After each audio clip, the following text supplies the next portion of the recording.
All right. That, of course, is for after this bowl. I'm smoking my first bowls on me, motherfuckers.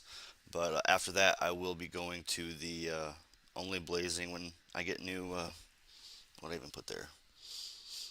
Only new subs. I'll smoke. I'll be desperate for smoke, but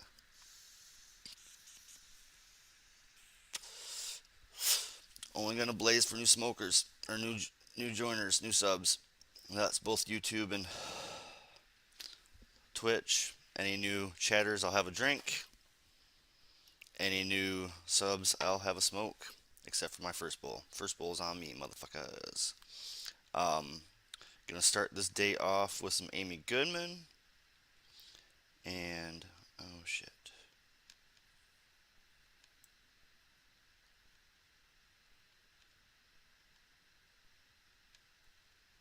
Alright,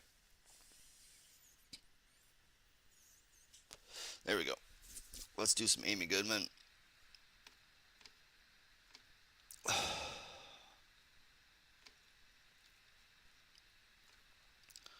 And get this day started. Smoke 'em if you got 'em. I'm gonna mute myself while we blaze, so I will talk to you guys after this clip. I'm gonna smoke my shit.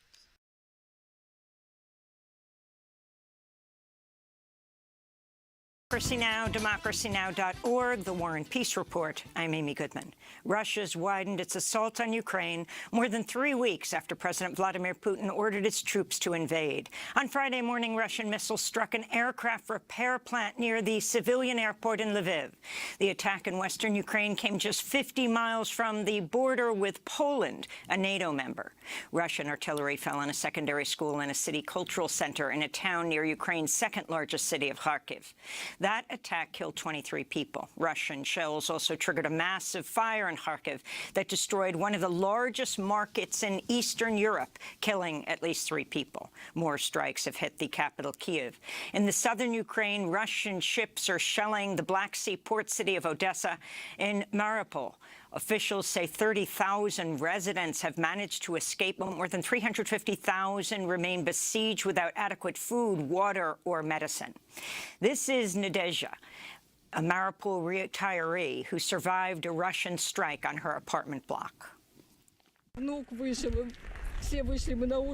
My grandson went outside, all of us went to the street, and I was left as the last one. And then there was an explosion. We were left without anything. We are living in basements. It's a horror. What for? Tell me, what for? What are we guilty of? In whose eyes are we guilty? At the United Nations, Political Affairs Chief Rosemary DiCarlo told the UN Security Council Thursday the UN has confirmed 726 civilians killed and nearly 1,200 injured so far during Russia's assault. Among the dead, 115, and wounded, 115 children. Much higher. Most of these casualties were caused by the use in populated areas of explosive weapons with a wide impact area. Hundreds of residential buildings have been damaged or destroyed, as have hospitals and schools. Meanwhile, U.S. intelligence officials say more than 7,000 Russian troops have been killed during the first 3 weeks of fighting, including young conscripts forced into Russian military service. The House of Representatives voted overwhelmingly Thursday to sever normal trade relations with Russia over its assault on Ukraine and to further sanction Belarus over its support of Russia's military. The bill now heads to the Senate, where Majority Leader Chuck Schumer has promised a speedy debate. Meanwhile, President Biden speaking by phone with Chinese leader Xi Jinping today. Ahead of the talk, Secretary of State Tony Blinken said China will face consequences if it moves to resupply Russia's military or takes other steps to support the Ukraine invasion. We'll make clear that China will bear responsibility for any actions it takes to support Russia's aggression, and we will not hesitate to impose costs. The World Health Organization is warning the coronavirus pandemic is far from over, with the number of global daily cases again on the rise. Many European countries are experiencing a new surge in cases tied to BA.2, a fast-spreading subvariant of the Omicron variant. China's expanded lockdowns in major cities as it struggles to maintain its zero-COVID strategy amidst its worst outbreak since early 2020. Meanwhile, South Korea reported more than 620,000 1,000 new cases and 429 deaths Thursday alone. Until this year, South Korea had one of the world's most successful responses to COVID-19. Here in the United States, the head of President Biden's coronavirus task force is stepping down. The White House says Jeff Zients will be replaced by Ashish Jha, the dean of the Brown University School of Public Health. Zients drew praise early in Biden's presidency for his science-based approach to the pandemic, but drew fire for failing to make rapid antigen tests and N95 masks widely available and affordable to the public. He also killed a proposal that would have provided paid quarantine and isolation for most U.S. workers. In a statement, Public Citizen said, quote, "The Zients-led COVID response refused to challenge Big Pharma's monopoly control in the U.S. and globally over technologies that relied crucially on public support. As a result, the United States and other rich countries failed to expand vaccine supply sufficient to meet global need." An Australian appeals court has overturned a historic 2021 ruling that found the government had a duty of care to protect children from the effects of the climate catastrophe. The case was brought by Australian teenagers in a bid to prevent the expansion of a coal mine. The young plaintiffs could still appeal the ruling. This comes as 7 youth climate activists in Utah launched a new suit against their state and Utah officials this week. They argue fossil fuel development violates their constitutional rights and poses an existential threat to Utah's children. A U.S. federal appeals court ruled the Biden administration can factor in the cost of the climate crisis in policy decisions. The decision stays a ruling from a lower court, which banned the administration from considering what is referred to as the social cost of carbon. It could affect upcoming decisions on oil and gas drilling leases and regulatory practices. Sprawling Saharan sandstorms cast an orange glow across European skies this week. The effect was most dramatic in Spain, where authorities urge residents to stay indoors to avoid breathing in the coarse particulate matter. Scientists warn the climate crisis will intensify such events in the coming years. In Western Sahara, a delegation of U.S.-based volunteers has arrived at the home of the prominent Sahrawi human rights defender Sultana Khaya, her sister Luara, and their family. It's a rare visit by international human rights observers to the territory, which has suffered under Moroccan occupation since 1975. The U.S. delegation includes Adrian Kinney, a former U.S. Army intelligence officer and president of Veterans for Peace. Their visit breaks a 482-day siege of the home, where family members have been forcibly confined by Moroccan security forces since November of 2020. The Khaya sisters say they were raped last year by Moroccan agents in front of their 84-year-old mother. The agents also stole mobile phones, destroyed belongings, and threw trash, urine, and noxious black liquid into the family's drinking water storage tank. To see our interview with Sultana Khaya, go to our website, democracynow.org, and link to our documentary, 4 Days in Western Sahara, Africa's Last Colony. In East Timor, voters are heading to the polls Saturday. Among a field of 16 presidential candidates are incumbent Francisco Luolo Guterres of the Revolutionary Front for an Independent East Timor and former President José Ramos Horta, a Nobel Peace Prize winner. Ramos Horta has been leading in the polls. The winner will take office May 2022, the 20th anniversary of East Timor's independence from Indonesia.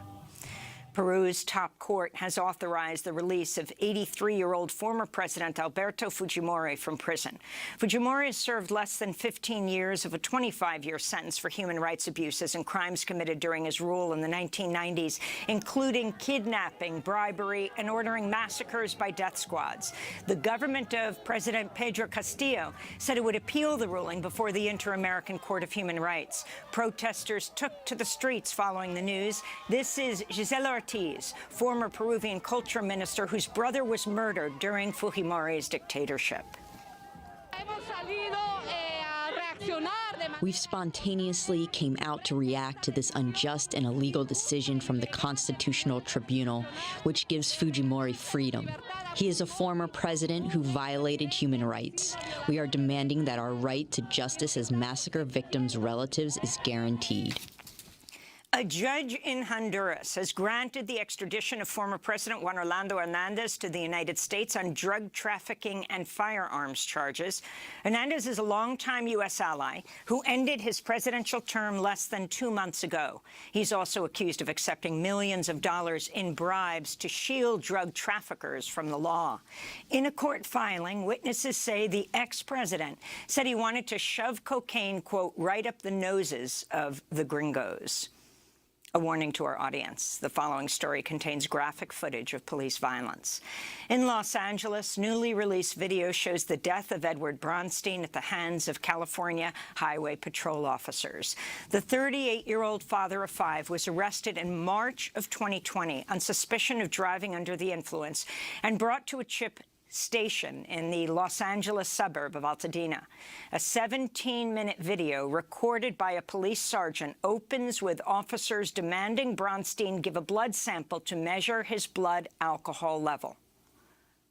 You're bringing the fight to this, not us. I'm not fighting it at all. Then have a seat and provide your arm. This is your last opportunity.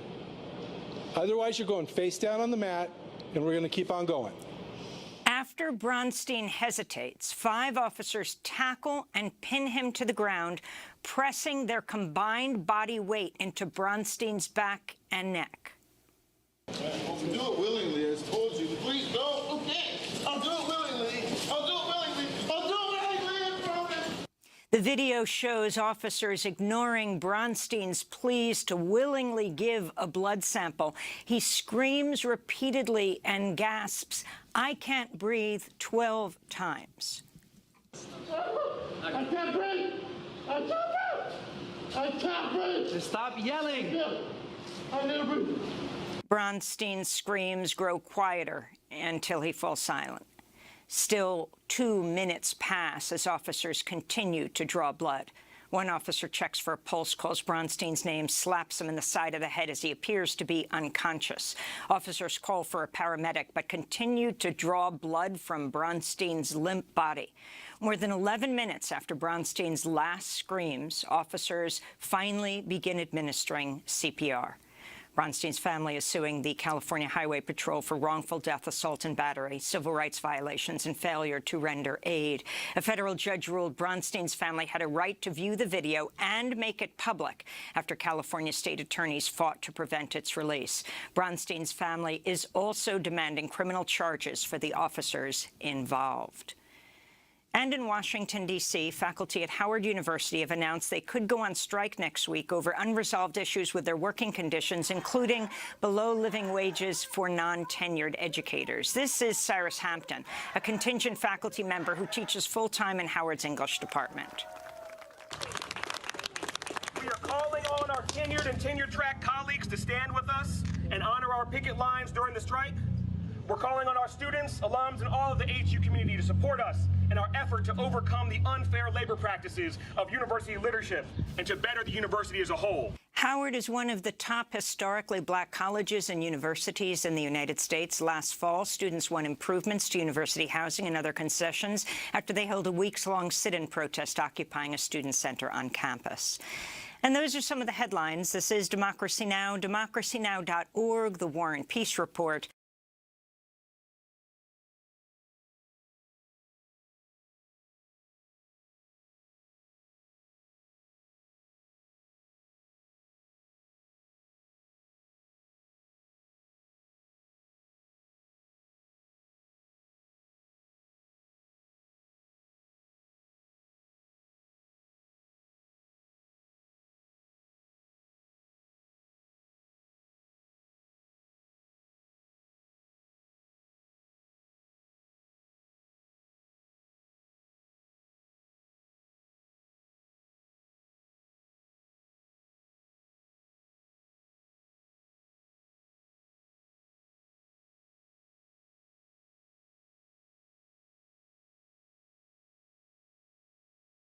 Called the president focused on Ukraine. The Chinese side raised the issue of Taiwan.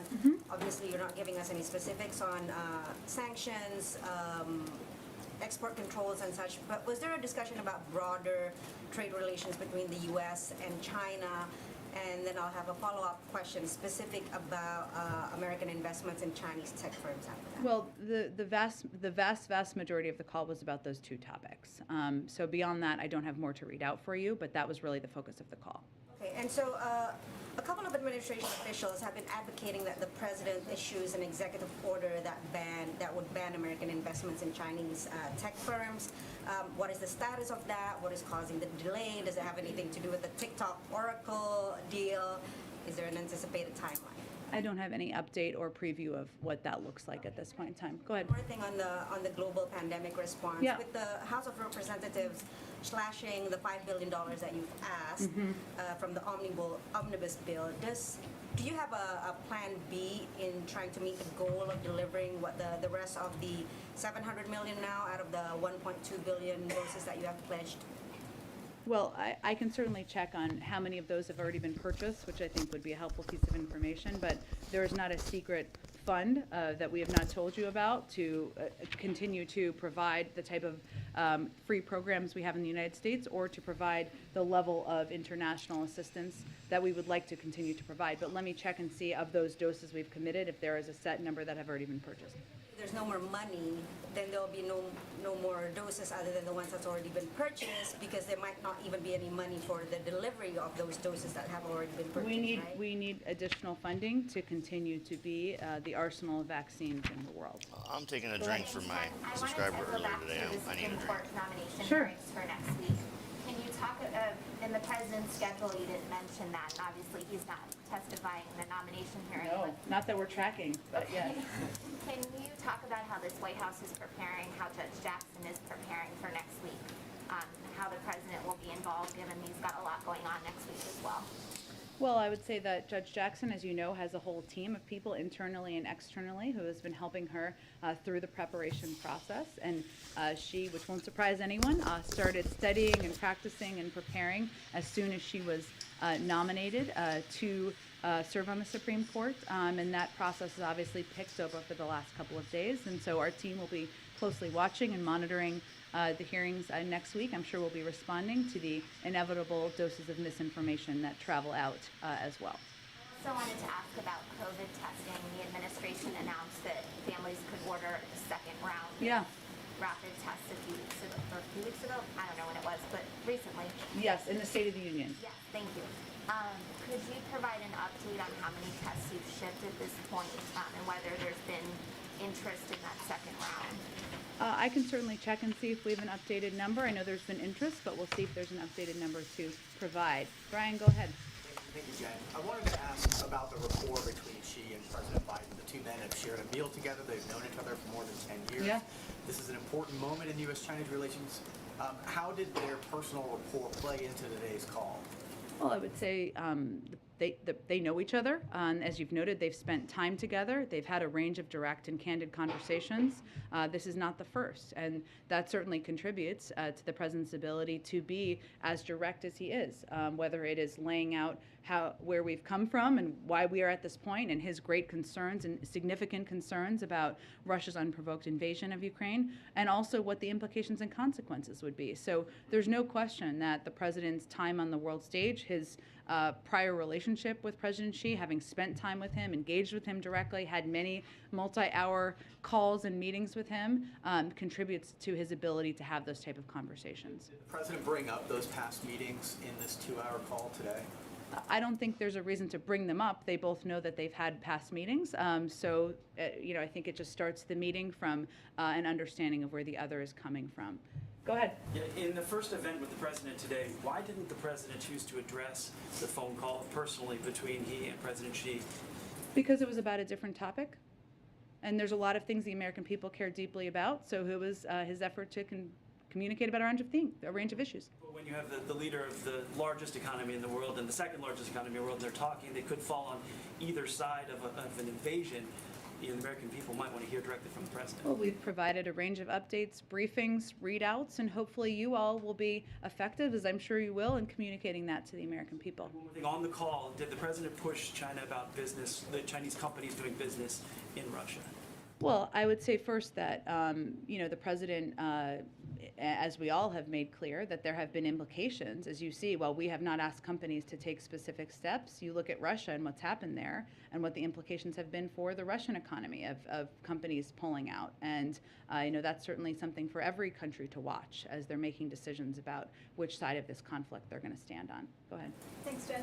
Poland is calling for an international peacekeeping mission in the Ukraine. Is that something the U.S. would entertain or support and possibly participate in? I'd have to get more details on what that looks like. I'm happy to talk with our national security team about that. And then I have like a fun Friday question. Okay.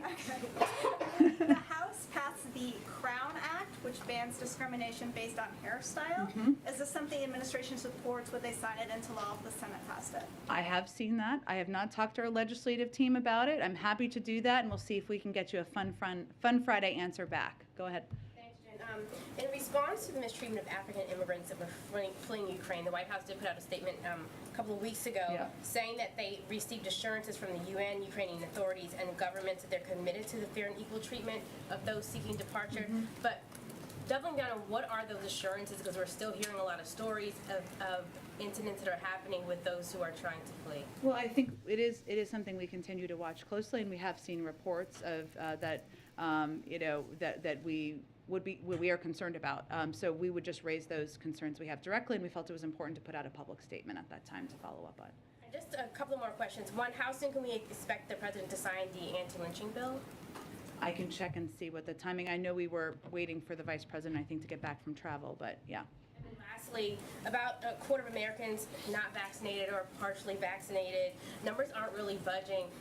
Is there any move or change to the definition of what is fully vaccinated? That would be for the CDC to determine. There hasn't been a change at this point in time. It still remains 2 doses, but we are continuing to encourage any American who has not received a booster to do exactly that because it would provide them additional necessary protection. Go ahead.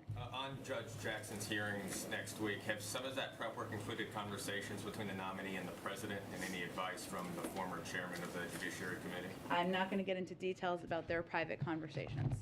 So has he played? So he has not played a role in sort of the prep or the. He's not participating in the mock preps, no. But he is certainly excited about her hearings next week and being confirmed to serve on the bench. Thanks, Jen. I've got a quick clarification and 2 questions about presidential conflicts of interest in foreign affairs. The first brief clarification is the New York Times reported this week that the first son remains under criminal investigation. Does the president still intend to stay out of that case? Yes, it's the Department of Justice, and I will point you to them. And my 2 questions about conflicts of interest in foreign affairs. First, I have a question about Russia, and then one about China. On Russia, you told me last year that you were unfamiliar with the Senate report that alleged that the first son, or a company linked to the first son, received $3.5 million from the richest woman in Russia. Subsequent reporting indicates that President Biden, when he was vice president, had a dinner in Georgetown with the same woman in 2015. This Yelena Ballerina, she has not been sanctioned yet by the U.S. government. How is President Biden navigating conflicts of interest when it comes to sanctioning people who have done business with his family? And can you explain to us what this $3.5 million was for? I don't have any confirmation of the accuracy of that report, so I have no more further details. About the conflicts of interest, though, how he's navigating those when deciding sanctions. What would be his conflicts of interest? Well, his son's company allegedly got $3.5 million from... Which I have no confirmation of, and he has continued to sanction oligarchs more than we've ever sanctioned in the past, so I'm not sure that's a conflict of interest. Go ahead. Thank you. Go ahead. I have a question about Russia now. I think we're moving on because we got to get some more people. Go ahead. My question about the conflict of interest when it comes to China is last year the first son's attorney said that he divested from a Chinese investment fund controlled by Chinese state-owned entities. We have received not even basic transparency about who bought out his stake, when this happened, and how much money changed hands. Did he actually invest? And if so, can you? He's a private citizen. He doesn't work for the government. I'd point you to his representatives. Thank you. I think we're done here. Thank you very much. Go ahead. Did President Biden talk to President Xi Jinping about the escalate tensions on Korean Peninsula? How did President Xi respond on this? Again, the vast majority of the call was about Russia's unprovoked invasion of Ukraine. And again, when President Xi raised Taiwan, the president reiterated the U.S. policy on Taiwan. Obviously, there are a lot of important issues that we discuss with the Chinese, some where we work together, some where we have strong concern, and there's a lot of channels for that. But that was the primary focus of the conversation. Go ahead. This is Jahan Zaybali from Airby News TV Pakistan. Pakistani Prime Minister Imran Khan requested for a telephonic conversation with President Biden like many months ago. It's like more than 14 or 15 months. We haven't heard anything about that. Is there any specific reason for not communicating with the Pakistani leadership? I don't have any update on a planned call or engagement. Obviously, we engage with Pakistan and a range of leaders at a number of levels through the State Department for our national security team. But in terms of a call or engagement with the president, I don't have anything to predict on that front. After his recent visit of Russia, Pakistani Prime Minister Imran Khan told a public gathering that he will not be a slave of America like other politicians do. Would you like to comment on that? I don't know why you say that, but we have a long relationship with Pakistan, and that is a relationship will continue through diplomatic channels, so I don't have any more comment on that. Go ahead. Thanks, Jeff. Thanks, Jeff. Oh, we can go to both of you. Go ahead. Go. Well, I don't know whoever wants to go first. You can rock, paper, scissors. Thanks, Jan. You might have seen that President Putin held a rally at which he said of the Russian people that we have not had unity like this for a long time. Is that your perception? Do you have any comment? Well, we're not going to respond to President Putin's misinformation and propaganda rally, which is how we see it. And secondly, just a bigger picture question. There's been a lot of discussion this week about war crimes and war criminals. You're well aware the United States does not recognize the International Criminal Court. We're not a member, yeah. Yeah, we're not a member. President Biden believes that is the correct stance, and if so, doesn't that undercut the United States' moral authority? Well, I would note that there are a range of international bodies that have ongoing international investigations. We would not be the ones prosecuting, of course. There'd be international bodies prosecuting any case on war crimes. We're going to feed data and information into that, and they support their process. Okay, about the Western Balkans, please. Russia and China are spreading their influence a lot on the Western Balkans, especially Bosnia, Herzegovina, and Kosovo. And the president is a friend of Bosnians and Kosovars. Can you assure people over there that America is still with them? Absolutely. Please send that directly. Go ahead, Nazira. Yeah, thank you very much, Jen.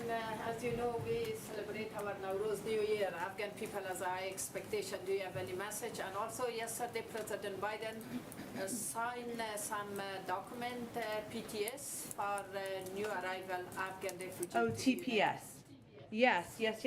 We did. So the president did sign TPS for Afghans, which means that those who have been in the country, and let me get you the exact information on that. Let's see. Let's see. Okay. So basically, so the TPS will apply only to those individuals who are already residing in the United States as of March 15, 2022, and meet all other requirements, including undergoing security and background checks. And this is a designation decided by the Department of Homeland Security through their process, and they designated Afghanistan for TPS on the statutory basis of ongoing armed conflict and extraordinary and temporary conditions. U.S. Citizenship and Immigration Services estimates that approximately 74,500 individuals in the United States would become eligible for TPS through the designation for Afghanistan, and that includes 72,500 who have been paroled into the United States through Operation Allies Welcome, and approximately 2,000 Afghan nationals who did not participate in the Operation Allies Welcome and were otherwise in the United States already. So this is a new designation just announced this week. New Year, Nowruz, any message for Afghan people, especially Afghan women?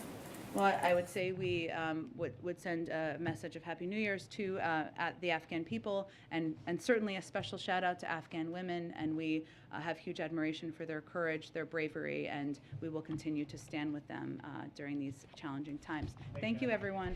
Happy Friday.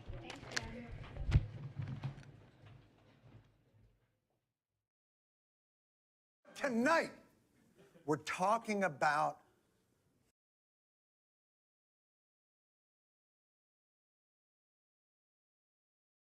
can't do that on YouTube. I got hit last time. That's a Twitch only. So that'll be my late night Twitch right there, guys. Besides that, we're moving on to something else because I can't fucking do John on YouTube anymore. But we can do this. Real Progressives talking with Lee Camp on canceling in the big tech. And like I said, I think I didn't do him last show or two, so I wanted to stick with this. While he's being censored, we're gonna platform, right? To be here today with Lee Camp. I'm sure much of the audience is familiar with Lee. He's a comedian and social critic, a former host of Redacted Tonight. I say former very unfortunately, and we're going to get into that here in a moment. Lee, thank you for taking the time. Thanks for having me. I was hoping we could actually just start before we get into the actual order of events. I know there are a lot of people who get a little bit squirmy about RT America. I think there's a lot of bad faith criticism of RT America that falls under the kind of McCarthyism umbrella. I do think some people, though, have some legitimate questions about the funding and things. Can you just kind of put to rest some of those concerns and put that in context with the rest of the media? Sure. Big question. Yeah. You don't want to ask me how my morning was first? Yeah, exactly. No. Yeah. So RT. So I'll get into my show in a second, but RT America is was part of RT International, which is funded by Russia, just like BBC is British, CBC is Canadian, France 24, I think it's called, is French. CGTN is Chinese. Now, America, we have a slightly different thing here. I mean, we do have NPR and PBS, which are somewhat government funded and government controlled, but we also have all of the others, the most massive news channels in the world, like CNN, Fox News, that claim, well, we're not state funded media, right? But in fact, we have a corporatocracy, essentially. We have ruled by the corporate state. Political philosopher Sheldon Wolin called it inverted totalitarianism. It is the totalitarianism of the anonymous corporate state rather than a single egregious leader. And so you don't need CNN to be funded by the State Department for them to do America's propaganda just 24/7. It is the corporate state that owns all. Basically, the same corporations that own CNN or Fox News, et cetera, own our government. The person who spends the most on their election wins in the Senate 80% of the time, in the House 90% of the time, and the two candidates who spend the most win 100% of the time. Well, where do they get that money to spend millions of dollars on their campaign? They get it from corporate America. They are therefore owned by corporate America, and there's many studies that have shown this is true. So anyway, I just wanted to say that although CNN and MSNBC and et cetera are outside of the state-funded media banner, the truth is there is no difference from them doing state-funded media propaganda. Now, to go back to RT America, yes, the funding came from Russia, but many of the people there were American. I mean, almost everyone in that office was American. I was out of the DC studio, which was the main studios. And so I had my show there, Redacted Tonight. For those who don't know, it's a political comedy show. It ran for 8 years, 375 episodes. But the difference between, say, my show and the shows at CNN, MSNBC, NBC, ABC, CBS, etc., is that I wrote every word I ever said. I researched everything I ever said. I was never told not to say anything. I was never told to say anything, and I was never censored. Now, that type of freedom absolutely does not exist on our other news airwaves, and maybe to some extent our airwaves, our television airwaves in general. So I had this immense amount of freedom, as did all the other shows there, such as Jesse Ventura, former governor, obviously, Chris Hedges, former a Pulitzer Prize-winning war correspondent for the New York Times for 10 years, Larry King until he passed away, but. So I had this immense amount of freedom, and I knew the reason I was there is because I knew there was no other network that would ever let me do this. I'd been doing stand-up comedy I'd been a full-time stand-up comic for 15 years before I got that TV show. And there was no corporate network was interested in anti-war, anti-imperialism in a really strong and adamant way. Sure, they'll have The Daily Show, which I'm a fan of their comedy, but in terms of an actual deeper criticism of our corporatocracy, whatever you want to call it, our massive capitalist imperial system, there's almost none on daily shows. So that's just one example. But the same goes for the other corporate comedy shows that are out there. And like I said, they don't write every word they say. They have teams of writers, which, you know, if I had enough money, maybe I'd have a team of writers. But anyway, so hopefully that kind of sums it all up. Yeah, and you know, I mean, it's funny you mentioned Ventura because I remember when MSNBC booted him for being anti-war. So it to put that in perspective now is pretty remarkable. Ex-governor getting booted off they the paid network him for war. in an interview I did with him. He said they paid him upwards of $10 million just to get out of his contract, just to make sure they wouldn't have an anti-war voice on their airwaves. And yet now look at right. This is absolutely remarkable. So for those who haven't actually followed what's occurred, can you just walk the audience through what the last couple of weeks has what's actually happened here? Sure. I mean, the mainstream media wants to act like RT America shut down because they lost some distributors. I think DirecTV and maybe Roku or something stopped distributing them a few weeks ago. But that, and I don't know the exact reason they shut down, but to me that sounds ridiculous. They had plenty of platforms that were still going. They had a big online presence that was still going. They had enough staff. Even if they needed to cut back, they could have cut back to just news or something. So there's a lot of avenues that could have been tested before just shutting down the entire thing. But that's what they did. You know, it was a week and a half ago on a Wednesday. We come in, they say there's no programming and they're going to let us know. And then we come in Thursday and we have a large meeting where they say, hey, it's all over. Grab a mug on the way out. Thanks for all your work.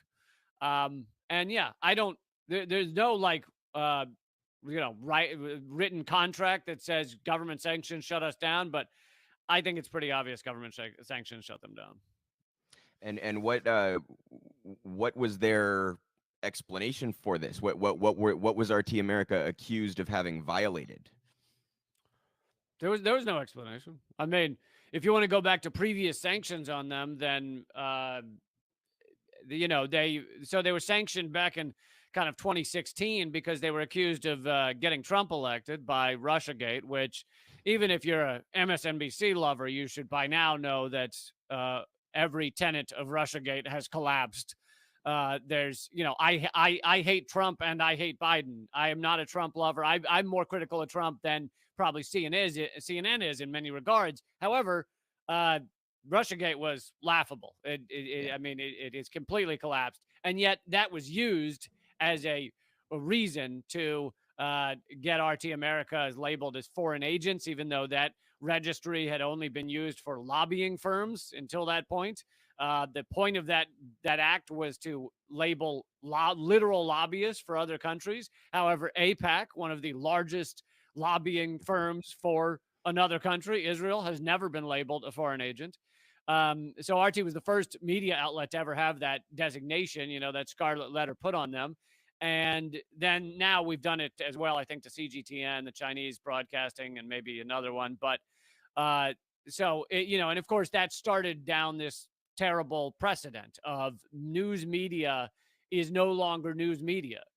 Media coming from a country that the American empire doesn't like is now not a media agency, but instead a dark and secret agent, a dirty secret agent working for the enemy.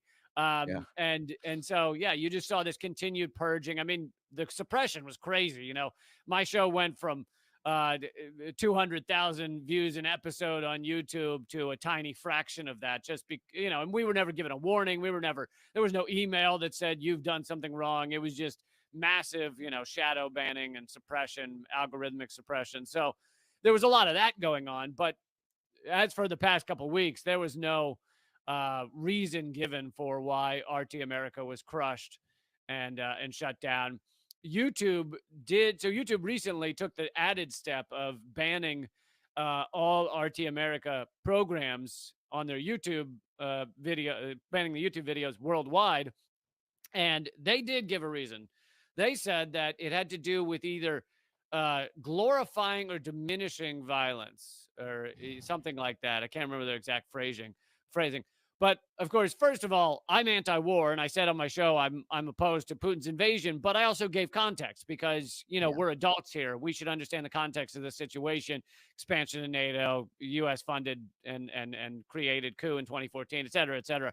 But we can get into that in a minute. But so I was very clearly opposed to this war and all wars. But that didn't stop YouTube from being like, oh, you've diminished violence because you dare speak any of the reality of what's going on in this world.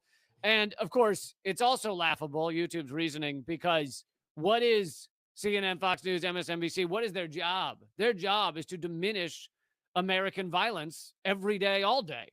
Their job is to either outwardly ignore, that's the number one thing they do, outwardly ignore, let's say, the 377,000 killed in Yemen with our bombs and our technology, or the estimates now are 6 million have died from our wars on terror over the past 20 years. 6 million innocent people have died, whether 1 million directly and 5 million indirectly. And their job is to basically cover that up. Sometimes they actively do just full on fake news propaganda, Russians paying the Taliban to shoot American soldiers. Oh God. And then it comes out a week later, and they'll like the Washington Post will publish something a week later saying, oh, it turns out that wasn't true. But it's a tiny blip. Damage done. It's done. It served its purpose. Yeah. So yeah, they'll admit they got something utterly wrong, but of course they get it wrong intentionally. So. Yeah. Well, and I've actually watched a bit of your coverage about this, and you were no simp for Putin. You did not condone or justify the invasion. You did provide the context. As you point out, the mainstream press. I mean, we were dropping bombs on Somalia while he invaded. Did they talk about that? Did they? I mean, it's really quite incredible. I saw. I don't know if you know Alan McLeod with Mint Press News, but I love Alan.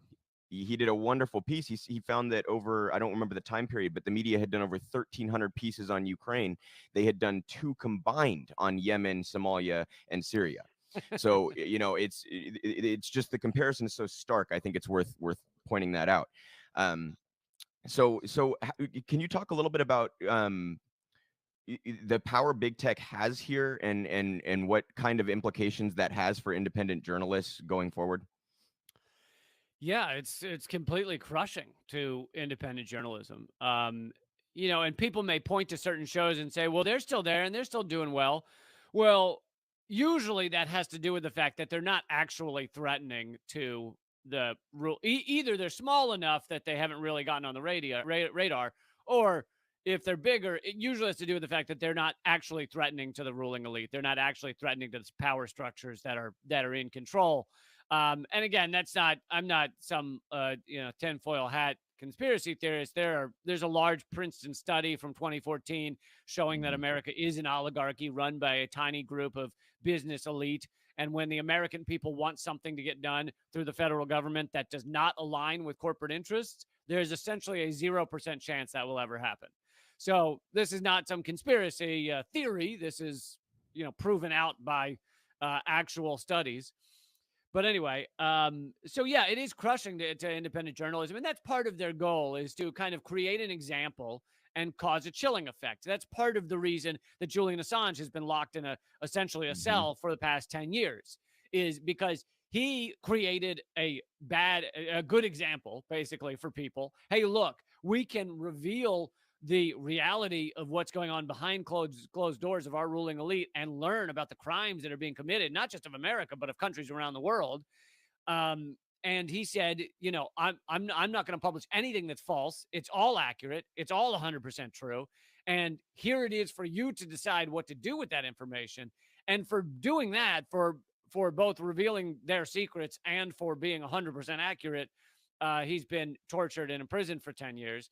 And that's designed to create a chilling effect on journalism, on publishers, on revealing of quote unquote state secrets, which nowadays they print state secret, they stamp state secret on just about anything that they, it could be their lunch order. They'll just stamp it state secrets. So, yeah, but the platforms, YouTube, and this has been evident since 2015, 2016. My personal Facebook page, which I got up to 330,000 followers, has been essentially shadow banned since 2016. It gains no followers and it is shown to only a tiny like I did the calculations once. I think it's 0.1% of my followers see most of my posts, and so they have you build up these platforms where you think you are going to be heard and you think you can get messages out there and your journalism out there, and then they just basically pull the carpet out from under you or slowly erode it like a sand castle in a wave. And we've seen that on just about every big tech platform. Now, there are alternatives that are being built up. I think those are important and people should look into those. But I also think that unfortunately, these big tech platforms they're massive and they're you can't just ignore them. If you delete your, let's say your Facebook and you go over to, well, let's say you delete your YouTube and go over to Rockfin, that's good, but the problem is you deleted your an access to millions of people to go over to a place that has far less. So I think we have to build up the alternatives while still using the tools that are there for us. Just don't assume that tool will be there tomorrow. Yeah. And unfortunately, as we build those tools up, they often then end up getting bought out and consolidated. And, so we have to be careful about that as well going forward, because I remember, just it wasn't all that long ago, maybe a decade ago, you really could actually build up a channel on YouTube as an independent commentator in a way that you can't now. That's how I got started. Exactly. I remember that's how I got into politics. I was watching independent stuff on YouTube and the related videos would all be independent and stuff like that. Now it's all fucking Fox and CNN and it's just it's insane. That's one of my favorite techniques for basically suppressing dissent or dissident voices. Emotionally and if someone does happen on to, let's draining. say, a Redacted Tonight, my TV show videos, which now are all banned, but when they weren't. Right. If someone did stumble onto one in about 2015, 2016, rather than the autoplay going to another Redacted Tonight video, which would make sense. Someone liked the video, they watched it to the end, maybe they want to see another one. Rather than that autoplay doing that, it would always gently push the people back to the mainstream. It was basically like saying, "Oh, little fella, you've stumbled into an area that's not acceptable for corporate, state talking points. Here you go," and they push them gently back into John Oliver or CNN or whatever. Absolutely the case. So can you just give? I'm yeah, no, curious what your that's, views you gotta are have on, discussions, actually, and that's the only way. Perhaps naively, you gotta come at it reasonably. You have to have discussions, and you have to hopefully bust through their ignorance, bust through their shadows. A war in Ukraine here. I mean, it seems like, and hopefully their a lot of bubbles people pop. in my life who are like lefties and who Good do job. care about Yemen and Syria and Palestine and all the rest and are aware about those things. Even they seem to be perhaps emphasizing Ukraine with more of a sense of urgency as a response to this media coverage. I guess the extent of it all is just kind of overwhelming. Can you talk a little bit about how the media has covered the invasion? Yeah, I mean, when the war machine kicks into high gear, it's honestly, it's like trying to punch waves. It is coming. Half my family's There's conservative. almost nothing you can do. I Which is mean, weird now, besides the fact that I grew lost up my in a- job and all my videos have been banned, and I grew up in a blue county. I grew up in one of those counties that were blue and then turned red despite all over. that. I just mean 20 in years or general, whatever. exempting my So everybody used to be situation. Democrats, now everybody is very conservative, and This to me is very very interesting. much What's happening right Fox now News because people. And when I go home, it's I not have so. to be. So first of all, I've already said I'm opposed to Putin's invasion. all those I'm opposed to all cousins the who bombs moved being away have dropped. to be I'm very opposed to- open-minded because all I'm the also opposed everybody to that the stayed there is all neo-Nazis that fucking that have been super waging war in the Donbass region and murdering 15,000 people in So, yeah, Ukraine gotta have conversations. for 8 years that almost no one's talked about. But so I've made that clear. But what's Can't be being done censored. right now is they're actually kind of weaponizing Americans' shouldn't be empathy censored. to stop a war, ostensibly to stop a war, right? Because your average American says, Russia, stop your bombing, right? But what it's really being used for is to keep the war going. It's an interesting Orwellian trick. What needs to happen right now is that Ukraine and Russia need to sit down at a fucking table and sort this out and come up with a peace agreement. And unfortunately, take America out of it. I mean, I get that Ukraine is kind of an American puppet government right now, but take America out of it. The person you were debating, or Ukraine and the Russia is your 100 family? times more powerful militarily. So, I'm guessing the person unfortunately you for were Ukraine, trying if they to want to keep open everyone up. alive and have this debating. not just end up in some sort of Aleppo-esque destroyed, absolutely destroyed country, and long-term, firefights, then they largely have to just give in to what Russia wants. But actually, if you look at Russia's demands, they're not insane as the mainstream media would have you believe. But that aside, yeah, that's what I figured. And so your average American, and I have family members and stuff who think all that matters right now is Ukrainians and just help the Ukrainians. Well, how do you want to help the Ukrainians? That's two things that's hard to debate. Oh, people no, we don't who want are peace. We want, diehard NATO to create a on no-fly zone. religion We want and to people send who are bombs, diehard and we want to arm in grandmas their, in the streets like, of Ukraine. All that does it's is create more people, death. the diehard religious The people and US right diehard now is getting a politics powerful people propaganda win against Russia. aren't They're getting powerful sanctions open-minded, against Russia. and they're hard This to talk is to. I mean, of course, Russia views this as useful to them. And yeah, you gotta come at them slowly and just come at them from a place of trying to give some empathy or try to share some experiences, or it's hard. It's difficult to talk to those deeply religious or deeply political people who don't have an open mind. Like the more deep you get entrenched in one thing, the less of an open mind you have. And to deal with this and stop it is to sit down at a peace table until it's done. No-fly zone is basically like asking for a nuclear war. Because in order to put in a no-fly zone, you are saying that NATO or whoever will shoot down Russian jets, and then you're basically at nuclear war. So everybody, apparently it's like 75% of Americans say they want a no-fly zone because it's a euphemism that sounds really nice. Kind of like moderate rebels. We're going to arm the moderate rebels. There's no such thing as moderate rebels, all right? And so as we're seeing in Ukraine, we're arming Nazis. And need to have they're free not speech, even right? secret Nazis. Many of them have like swastikas on their helmets. These are You got the fucking lightning bolt S patch on their shirt. Like they're not hiding it. Yeah. Yeah, these are full frontal Nazis. All right, folks. Yeah.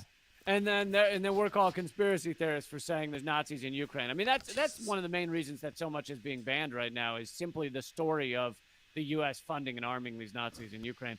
But yes, I think that your average American's empathy, which should be a good thing, is being used in a very Orwellian doublespeak tactic to make the Western world support kind of endless war in Ukraine.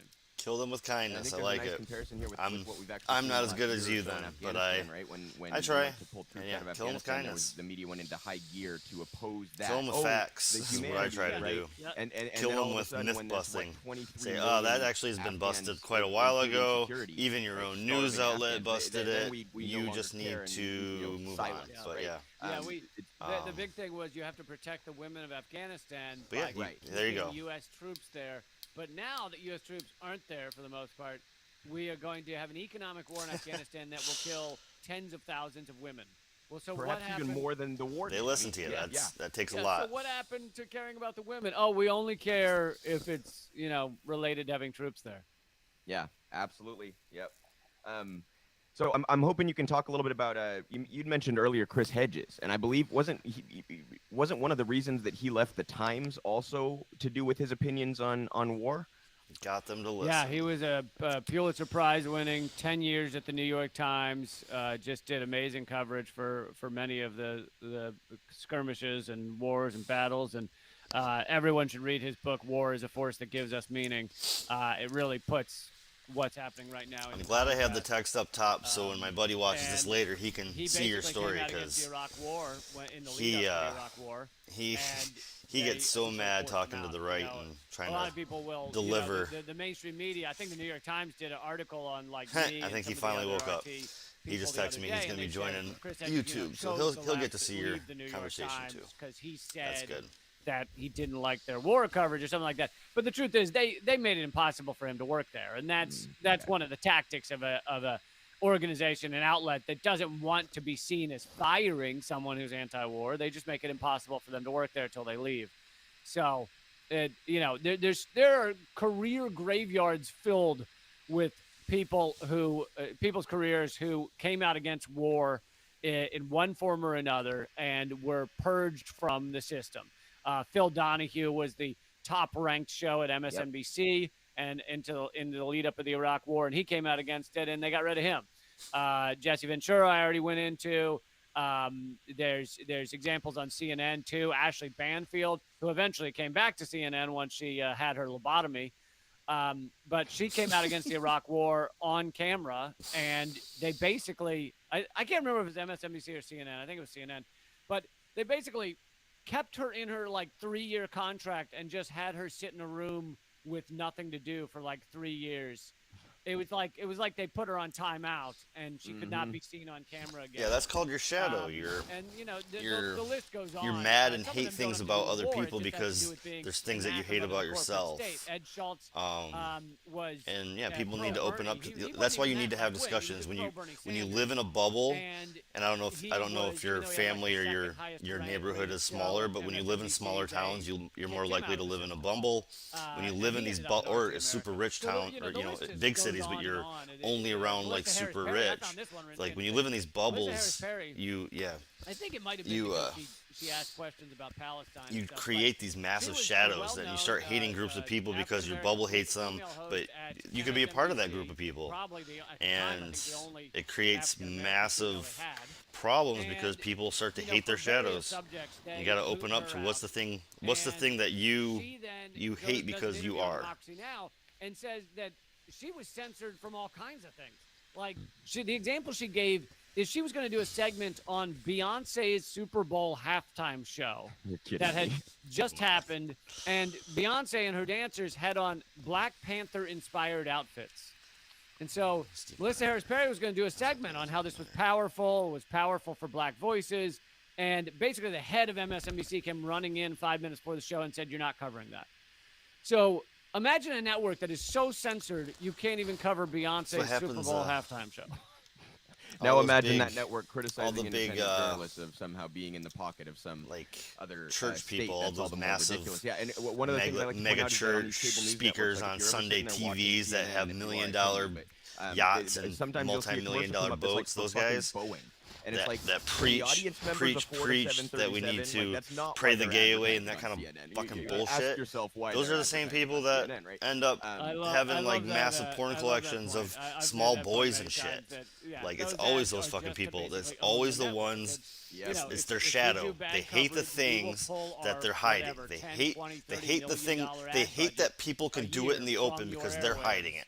And That's so why. CNN's not going to rub them the wrong way. They hate the things that people do out in the open because they're The last thing I hiding wanted to it. get to here is I'm curious what are your thoughts on some of the I think there's a lot of dangerous McCarthyism going on right now in how Americans are talking about Russian products, Russian people, Russian virtually anything. And some of the distinctions we see between how oligarchs in the United States are referenced in the press or referenced in pop culture compared to how oligarchs in Russia are referenced in pop culture in the press. Can you just talk a little bit about that and what kind of pitfalls that has? About the weapons, sorry, something. I thought. No, you're good. I thought you're good. The McCarthyism. I mean, the McCarthyism is obviously we've been through this before, and it's sad to see America just redo our history, but it shows that it was useful. You know, McCarthyism is useful. It shuts down dissenting voices, and it fine. It really, in times of war, it clears out those who are an infection to the ruling elite, to the pro-war oligarchs that run things. And, you know, when I say at times of war, it's kind of funny now because, or interesting, I guess, maybe not that funny, that we're always in a time of war.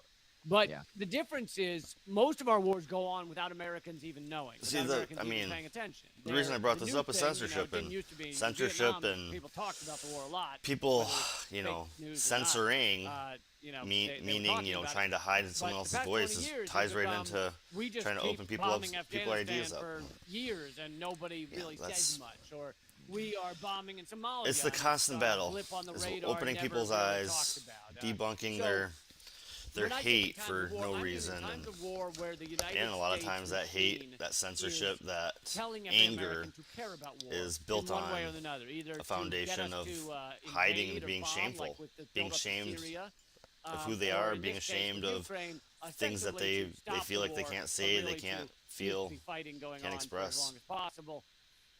In those times, you see usually a heightened level of McCarthyism. And sometimes it can be, not just anti-Russia. It could be an anti-China McCarthyism, etc. But it really does gear up. And of course, that's what we've seen in the past few weeks. These banned YouTube channels, whole networks being shut down during those times of a buildup for war. And right now, I guess what we're seeing really is a buildup for intensive Cold War. Let's hope. Let's hope it's not a nuclear exchange. Right. But in this buildup for intensive Cold War, they need to manufacture consent from the American people. And they're trying to manufacture consent for a very intense Cold War. A Cold War that could send many countries in Europe's economy collapsing. It could send the cost at your gas pump to, $7, $8 a gallon, maybe more. And so they need to manufacture consent for this. If they just do it without manufacturing consent, then people aren't willing to pay $8, $9 at the pump. And guess what? You end up with a large-scale resistance. You end up with large-scale protests that are not easy to quell. So they have to manufacture consent for that. Well, many of our politicians are saying that it's what our job for democracy to pay higher prices at the gas pump, or our mission for freedom is to pay higher gas. Well, and by the way, like Exxon and Chevron have record profits. They're just price gouging. It's not like yeah. So on two fronts, we're standing up for big oil, and we're It very well outrageous. is. Yeah. So during makes me these hungry, times, you though. see heightened McCarthyism, and many of these various structures get activated that haven't been as activated. U.S. sanctions, your mainstream media maybe directing their focus in different ways. And they are the white blood cells, in the human body, the white blood cells rejects infections. Well, those of us speaking the truth, those of us anti-war, those of us anti-imperialism, those of us who say nationality is toxic, if you really get into it. I mean, at least with the way it's used now, we live in a toxic nationality world where people hate someone else simply for being born 2 miles away across a border. That who knows who even came up with the Good border? quote Like from who put that SpongeBob. line Wasn't there? ready for that. Doesn't matter. We just hate them because they're over there. Did say that, yeah. Those type of people, those who are anti-imperialist, Still watch anti-war, revealing the truth, whatever it is, they need to be purged from the system. And it's done in a bunch of different ways, but the white blood cells kick into gear, and they try and purge these people from the system. I obviously, as just one example, not just, I don't know if I mentioned this, I didn't just lose my job, lose my TV show, lose my YouTube channel, 8 years, 375 episodes, actually 500 episodes if you include my interview show as well. Lose all that, but they also purged, deleted my personal podcast, Moment of Clarity, from Spotify, and of course, there's just the endless suppression. So all of these things happen. And just to clarify, Lee, your podcast was not part of RT America, is that correct? So that podcast Gonna give Elon a hug and hope that changes. Audio from Redacted tonight, but it was not changes everything. Connected. We need a billionaire to help us out. Other than me using some of my own audio, my own voice from RT from Redacted tonight. I see. But yeah, and so all of this kicks into high gear in times of manufacturing consent, and it may seem with the war in Ukraine, well, they're not manufacturing consent. In fact, we're all opposed to the war in Ukraine, but they're manufacturing consent for a level of Cold War that we haven't seen in decades. Yeah. Well, Lee, I really want to thank you for taking the time today, and I want to encourage the audience to help Lee out. I've had his Patreon up on the screen throughout this interview, but obviously he's just lost his career here. Yep. So that's why we're giving Lee love every day, because he lost his program. He was censored massively, and now even had most of his podcast from Spotify taken down and all sorts of shit. So that is where the world is, and I can't do that because of censorship. And yeah, it's just where we are. Like, they take down so much from us. I shouldn't even have that on there.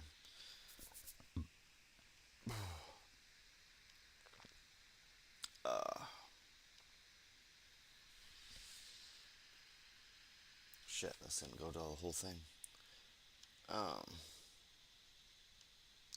I did do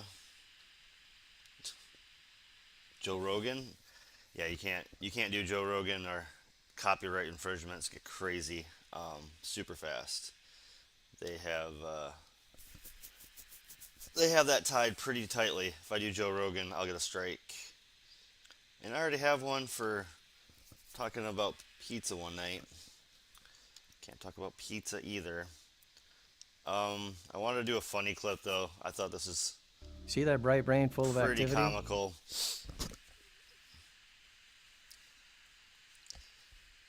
Oh, I did do Sam last Monday. I can see they have something new, right? Once a week. Truth is, I was scared as hell. Let me look that up while I. Okay. All right. So we're gonna go to the next funny. caller. Next caller is Greg Bruce. All right, Greg, you are on the mic. This is not Greg. This is Sam Cedar. Can you hear me? What? This is Sam Cedar. As you know, one of my peons found one of your videos in which you criticized my celebration of the first black female Supreme Court justice. And I had to give you a Sam-splaining on Twitter. The thing You're is, fucking with me. Quit messing with me. Hell. I'm not messing with you. I'm Sam-splaining.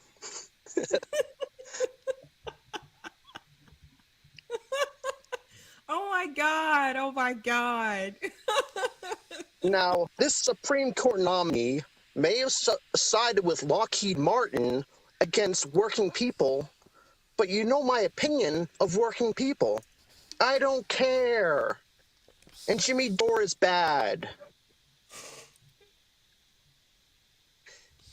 Also, as far as Ro Khanna, he's a fellow liberal, and I would never go against any Democrat because that would hurt MSNBC's feelings.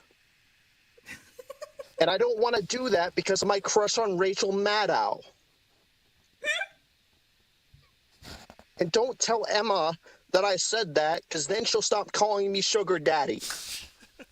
What is happening? I mean, I must get going because I'm exhausted from speaking at 10 times my normal speed. But I just wanted to say, Jimmy Dore's bad, and I don't care.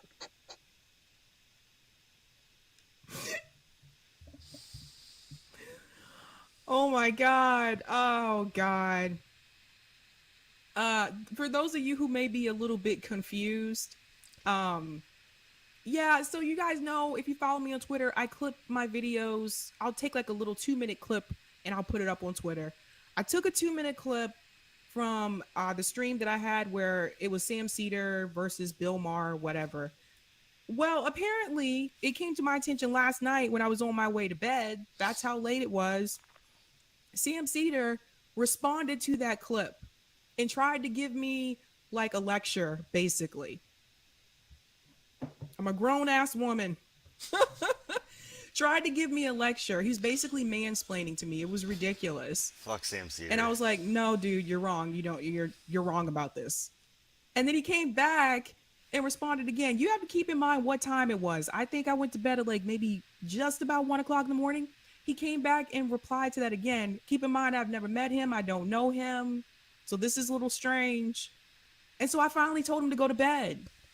And so apparently like that thread just kept going today. And eventually I didn't even read all of it anymore. Good. Like that's how many people replied. And good. Oh my.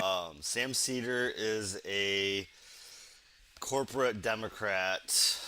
He's an ex-actor. He does the voice in Bob's Burger for Hugo. He used to be a writer for like Friends and I think there's like Will and Grace. I think Friends and Will and Grace. He was a writer for. He tried to be an actor but couldn't quite pull it off. So now he's a voice actor, but he also does political commentary, and yeah, he is not a good actor. And yeah, so I don't know. It's funny. I added it to watch later. I was gonna probably do this Monday, but if you're here, Bisky, let's go ahead. Manscaped is what he needs. And go over to Sam Collins while you're here.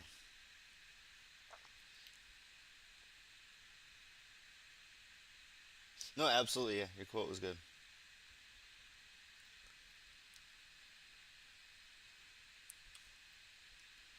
I have never been able to quote SpongeBob before. During this fine month of March. I just wanted to come here today to let you guys know that POV TikToks have not died. So today I just wanted to show you some of the new ones I found that were my favorites and have a little laugh with you. POV, your ex walks in with his new girlfriend.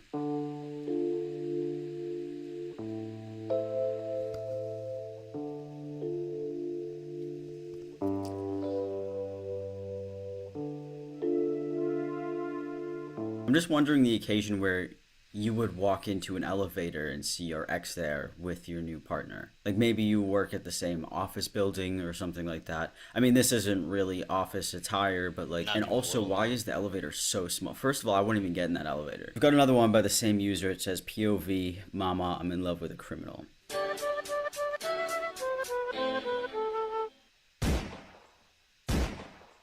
Cause mama, I'm in love with a criminal. That gun would have had a lot more recoil than you portrayed it to have. I would know this because I'm American. You guys are both pretty bad criminals too, by the way. Like, you threw the money outside of the bag. Yeah, they just... What are you gonna leave there with, like, $300? It's all on the floor. No, but in all seriousness, one of my favorite things is, like, the police lights, because I know somebody is there just holding a laptop with the police lights. Can you do that again, but this time, make sure that you throw the money outside of the bag. I'm sorry, how dirty is my screen? I touch it a lot. Okay, we have greasy fingers. We do. We have oil in our hands. Don't even... Shut up. Stop. I tried TikTok for like 2 weeks and just couldn't. I just don't care about... I don't care about stuff like this. Dude, you forgot the fucking... You forgot the flashies. That's good though. It's funny. POV, your nurses wake you up.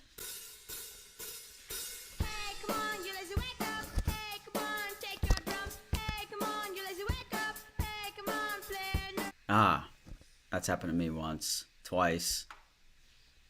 No, that was 4 times. It's a very different situation though. It was very different. I think that was uploaded online somewhere. Kind of scary, but yeah, I mean, that's a normal thing that happens. We crave a different kind of bud. Let me be your ruler. Just to let you know, my crush asked me if she could draw an 11-inch line that is completely straight. So, we have another POV. Your ex walked into the elevator by these same people.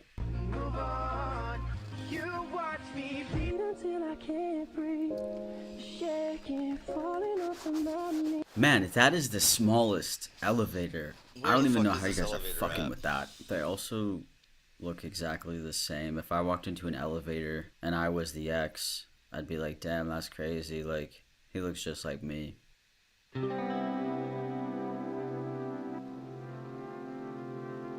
Before we see this glorious glow up, can I also mention that it's spelled L-O-S-E-R? Loser. It's not looser. Or you could also spell it as S-A-M.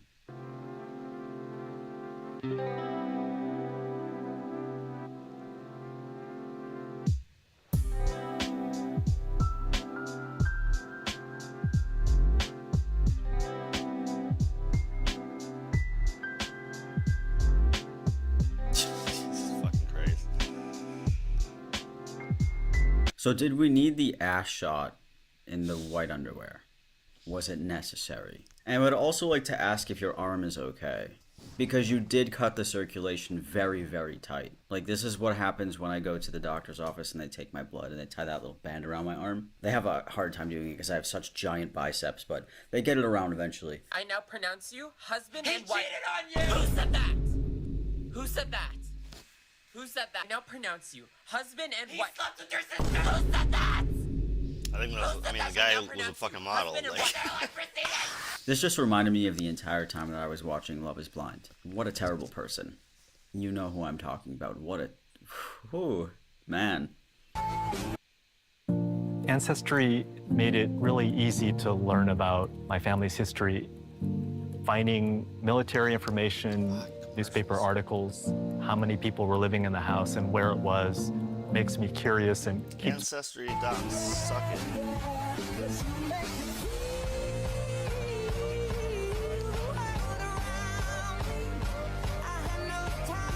I don't know who you think you're fooling. That's a video of the Beatles. I don't know why you pretended that it was you. But okay. So this next one says... Shit. Did my phone break? Oh, right, it didn't. Because I'm using this case from Casetify, which is today's sponsor. So what is Casetify? Well, Casetify is a website where you can buy phone cases. So Casetify has a selection of curated prints. You can pick from any of those, or you can actually customize some of them if you prefer that. So for example, here are the 4 cases that I got. I customized this one right here to say Toronto because I'm always flying to Toronto. I also customized this one. I wrote happy on the bottom of it in Italian because I'm Italian, and whenever I'm through the Casetify program. Not only will you be recycling your old phone cases, you'll also get a special discount off of your next order. So if you are looking for a new phone case, or you want to buy your friends or family a new gift, you can go to casetify.com/samcollins and you can get 15% off of your order. Again, that's casetify.com/samcollins. The link will be in the description. Give them the view. Give them love. I don't like the sponsorship.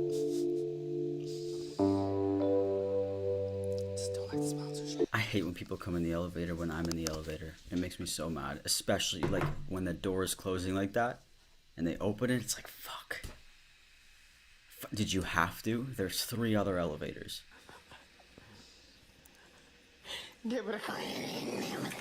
I mean, this is pretty accurate, but I've bitten the dentist's fingers before by accident, but from laughing. Yeah, I have big teeth. Okay, they get in the way. Look at them. They're big. They get in the way.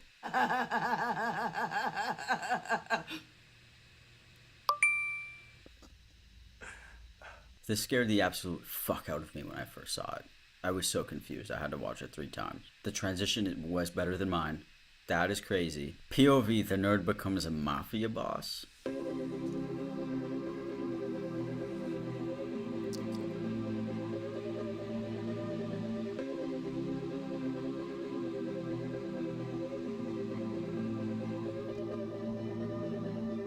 For a minute there, yeah.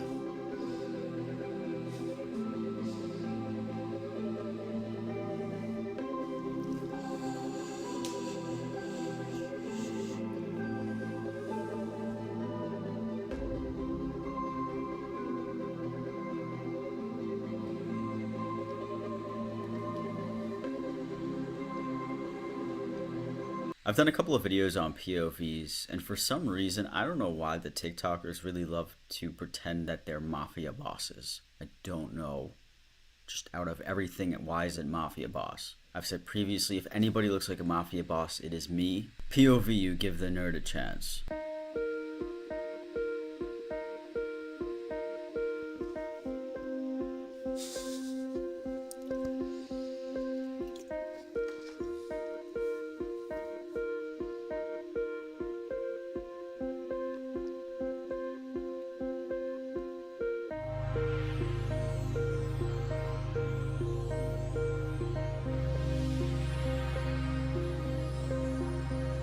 This is just getting ready. You know when you wake up and you kind of look like shit? So I know some of you wake up and you look really good, okay? This is just some of getting us look ready. like shit when we wake up. And then cheers. you shower and you fix your hair, you put on your jewelry, you put on a nice outfit, and then you look good, you look better. That's the same thing.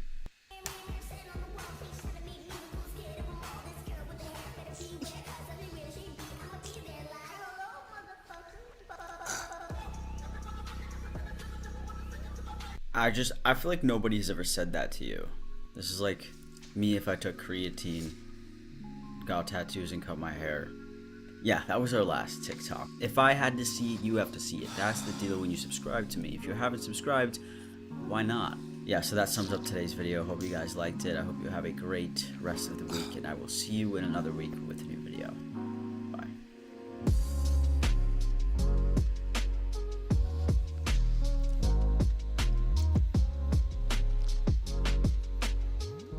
Wonder if it'll go to the next clip I had. Stream 85 plus channels. All right.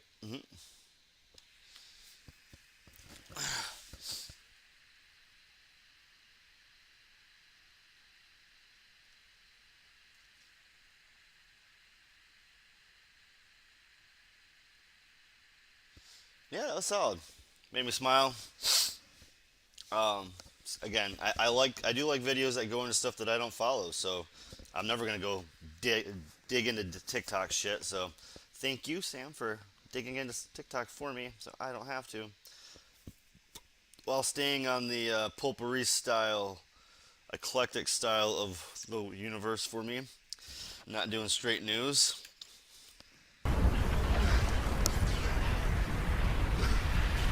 Come on, man. You might have. I don't know. Don't do that. That's our crane.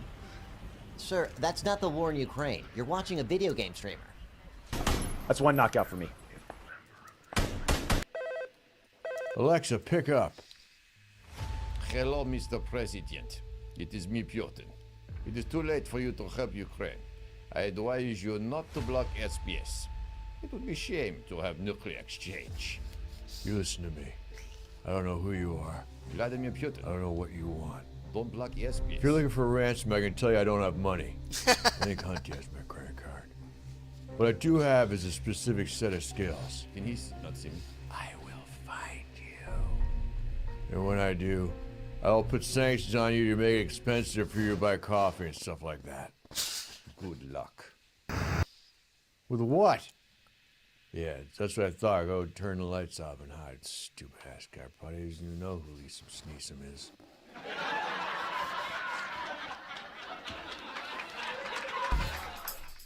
Well, I was born and raised in Scranton, PA. Lifeguard by the pool is where I spent my days. Till a dude named Corn Pop, who wasn't that cool, started making trouble at the swimming pool. So I took a chain, wrapped it around my legs. They're hairier than my other legs. Not my. Thanks for stopping in, Biscuit. Black kids would touch them. Come on, man. Night. Take care. Then I got on a train and moved to D.C. Barack Obama gave a job to me. I shuffled around and sucked fingertips. Keep spreading the love and the boy on the lips. opening people's eyes. What are you looking at? That was a good story tonight. I wrote the damn bill. I hold the ladies tight and sniff all their hairs. First person American to fall up the stairs. Ran for president. I was a winner. Winner was me. Now I sit at my desk as a president. Not you know the thing. You know the thing. Come on, get your face out of your ears. You know Sir, the Pete you know Davidson's the here at thing. your request. Hey, look who it is. Pete Jameson. Handsomest cool guy around.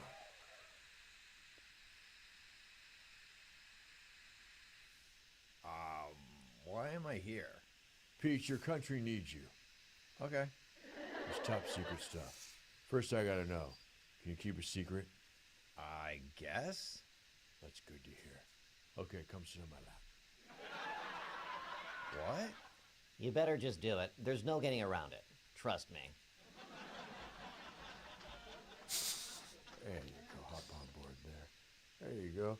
Bennifer, come on, get on top of the sandwich. I'm not sure how I'm supposed to just scooch up here. All right. There, everyone hang on tight. I don't understand why we can't just take the stairs.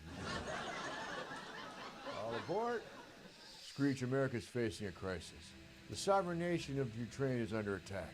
And now my boy Hunty can't even do his job at the energy place. I had an idea to bring together a group of remarkable people in Transgenghis. So when we needed them, they could fight the battles we never could. Because if we can't save Ukrainistan, then by God, we'll defend it. And not defend it. The thing with the sword. The thing That with the made thing. absolutely no sense whatsoever. All right, hop out. Oh, nice. Yeah, we took out a loan for $60 billion. But don't worry, we're never paying it back. All right, let's meet the team. Of course, they go to a fucking commercial.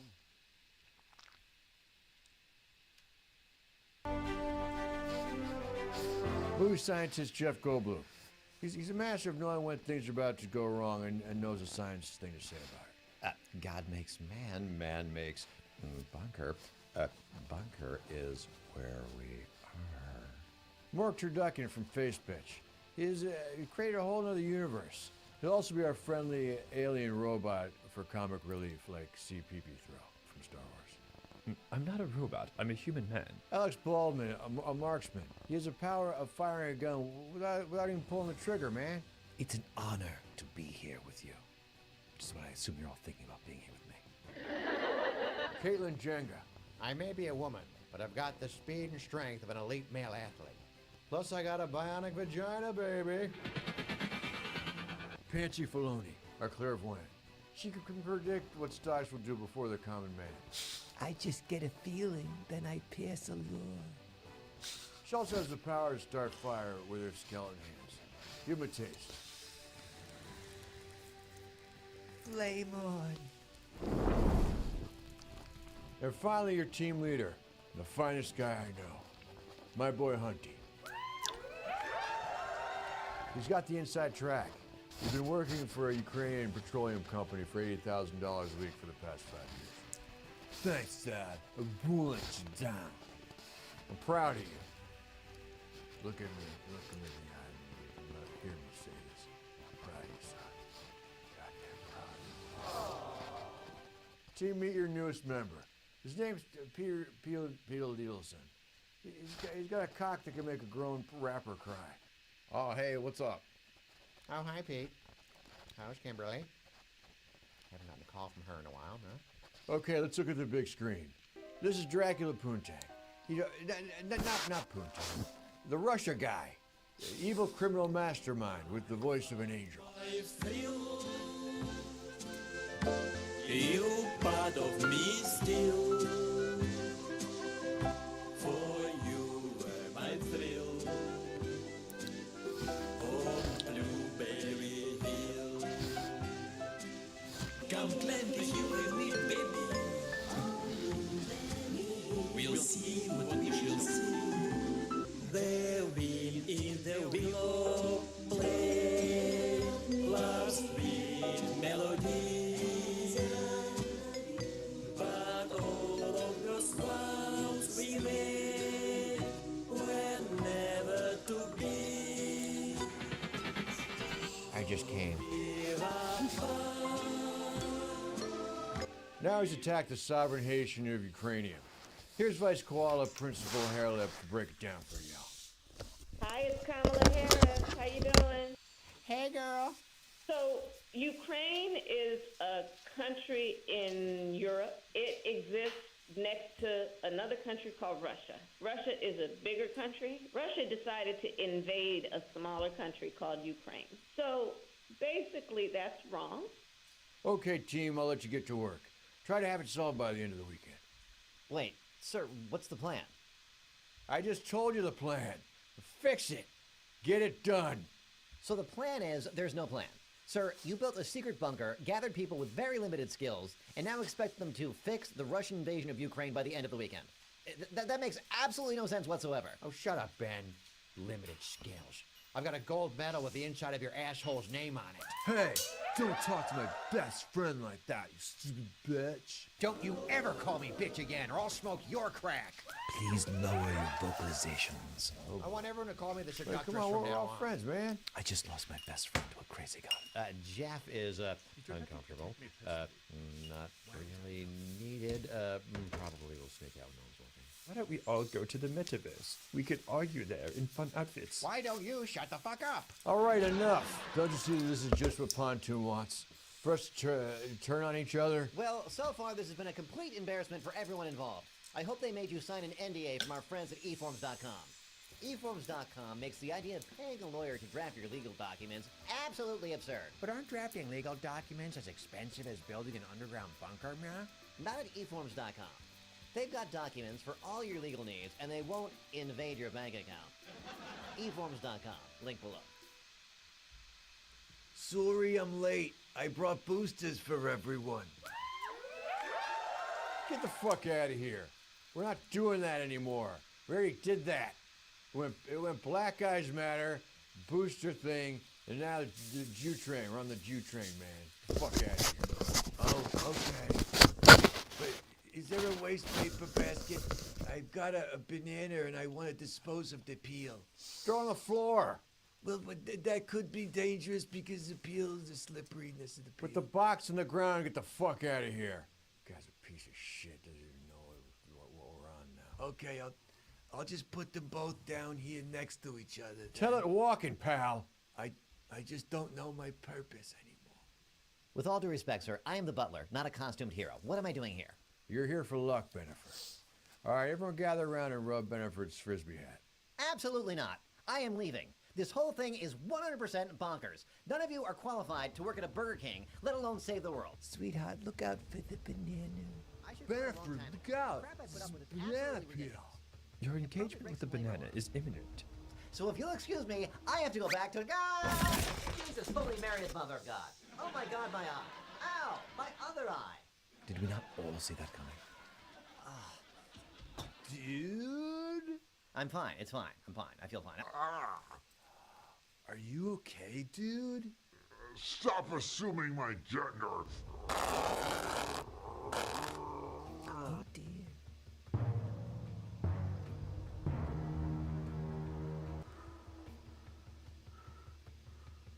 Why is whole team white? Make woke angry.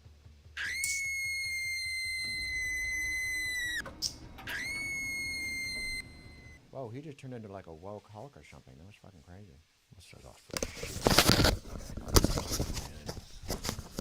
Complaining, annoying guy. Are we getting paid for this? Why men in store no wear masks? Make woke angry. Why is Ruth Bader still dead? Stop being fatphobic. That is Ben Shapiro. Now he's a woke Hulk? Why is that? Is that what too many boosters does to you? Why does it do that? I would have liked to have known. I think the American people would have liked to have known. Well, we didn't know. And where is woke Hulk now? Shouldn't we know where he is?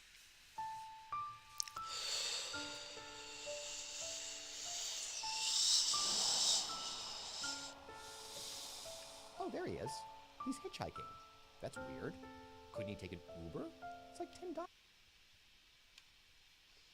Pretty funny stuff. Pretty funny stuff. Alright. Well, let's hit some more stories. Get back to news. There's a lot of this going on, so let's go through Finally, Jimmy. I can experience a humiliating loss to a 13-year-old. This is Hunter Biden laptop confirmed real by New York Times. Since we just saw the whole talk of Hunter on a few different subjects, let's go ahead and hit this subject right.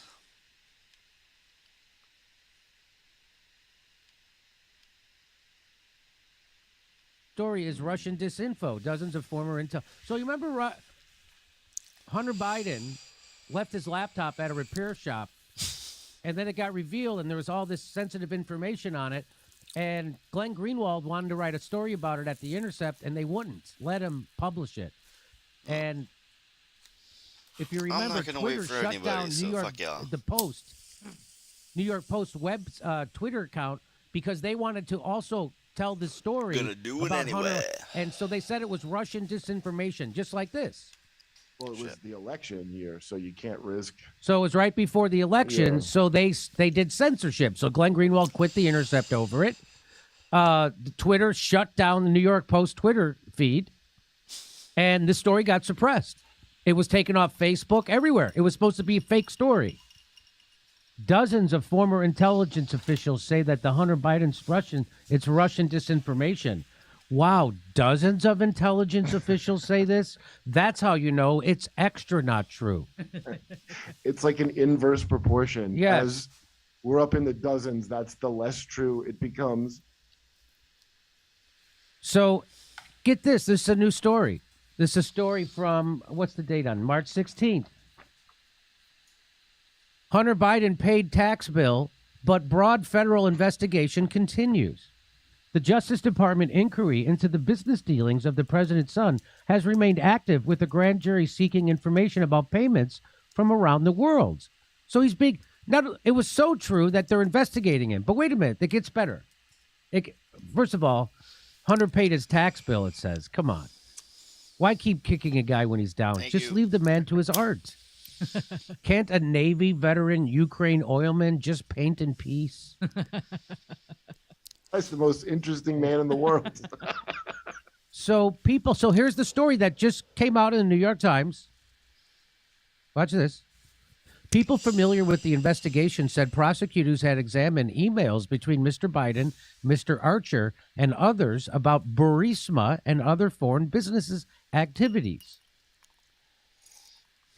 Those emails were obtained by the New York Times from a cache of files that appears to have come from a laptop abandoned by Mr. Biden in a Delaware repair shop. I was told that was Russian disinformation. They fired Glenn Greenwald, had to leave The Intercept over that. They shut down New York Post Twitter feed over that. Or was it the Daily News? Whatever. They shut down a newspaper's Twitter feed over it. The email and others in the cache were authenticated by people familiar with them and with the investigation.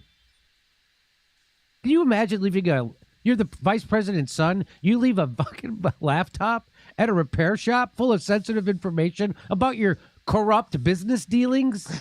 Yeah, like the least bad thing on your laptop is the homemade crack pornos. smoking foot job porn you made. That's the least, that's the that's the least embarrassing part of the So here it is, Hunter Biden's infamous laptop confirmed in New York Times report.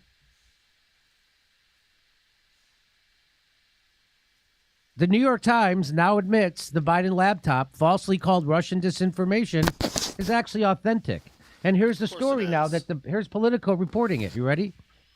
More than 54. So that's why you don't listen to fact checkers, people who call themselves fact checker, like factcheck.org and PolitiFact and Snopes. Those people are just assholes with an axe to grind, and they're paid by somebody with a bias.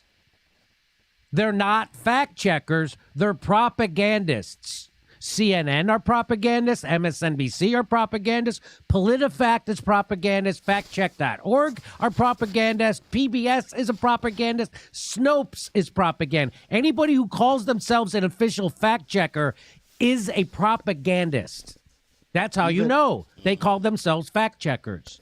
even at sciencechange.org, even their fact check. So more than 50 former senior intelligence officials have signed on to a letter outlining their belief that recent disclosure of emails allegedly belonging to Joe Biden's son has all the classic earmarks of Russian disinformation operation. Really? Jesus. That's funny. It turns out those earmarks of Russian disinformation have all the dick prints of CIA lies. Isn't that weird? Earmarks have dick prints. The letter signed on Monday centers around a batch of documents released by the New York Post last week that purport to tie the Democratic nominee. This is the story that they ran before. That's all propaganda. This is the story. What is this story from? This is from October 19th, 2020. This is how they were lying to everyone to make them think the opposite of the truth for a political reason. That's what the establishment media does. This is political, lying to you, saying that this true story about President Biden and his son was Russian disinformation when it was actual information, and everybody fucking knew it. And so this is their bullshit story. Email under the banner headline Biden's secret emails. The Post reported it was given a copy of Hunter Biden's laptop hard drive by President Donald Trump's personal lawyer, Rudy Giuliani, who said he got it from a Mac shop owner in Delaware who also alerted the FBI. By the way, so while the letter's signatories presented no new evidence, they said their no new evidence. It's just the same old Hunter Biden corruption. It's the same old Hunter Biden corruption thing.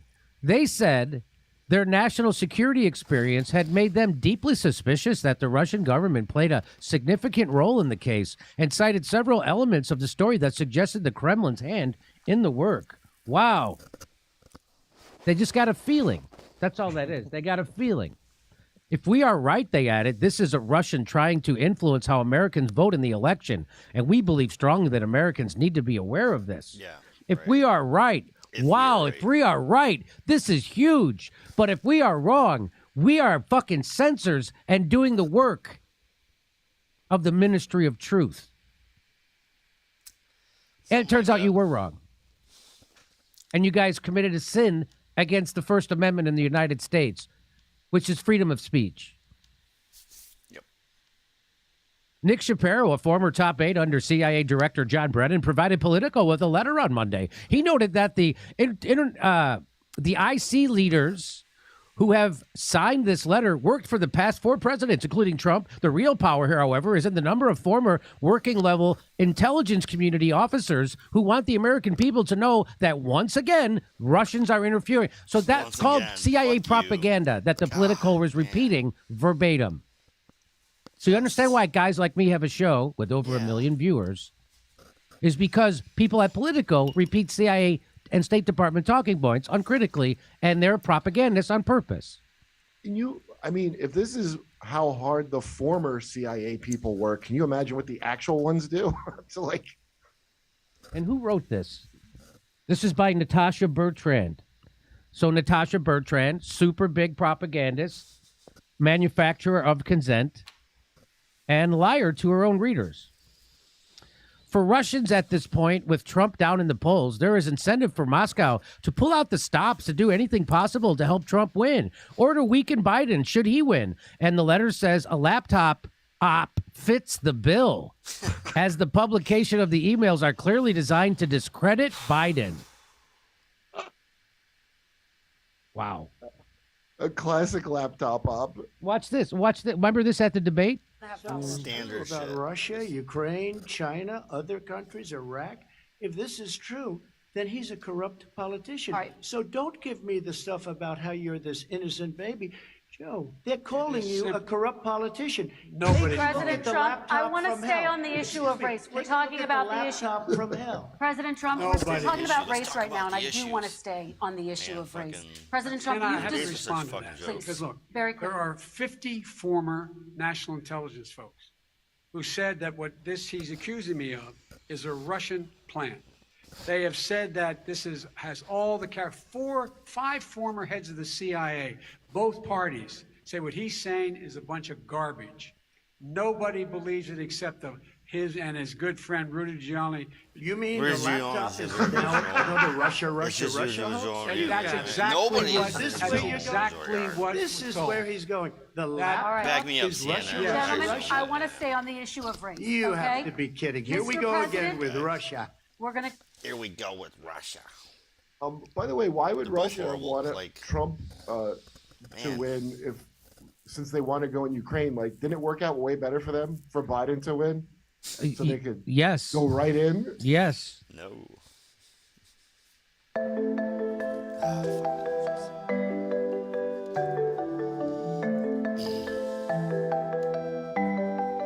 Yeah, you can tell what kind of commercials they think I like.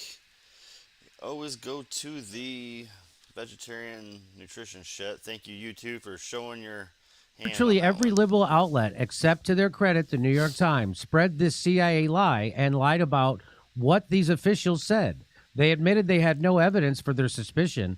Look at this campaign ad masquerading as reporting that Huffington Post did. You ready for this? Yes. Watch this. Watch this. Oh.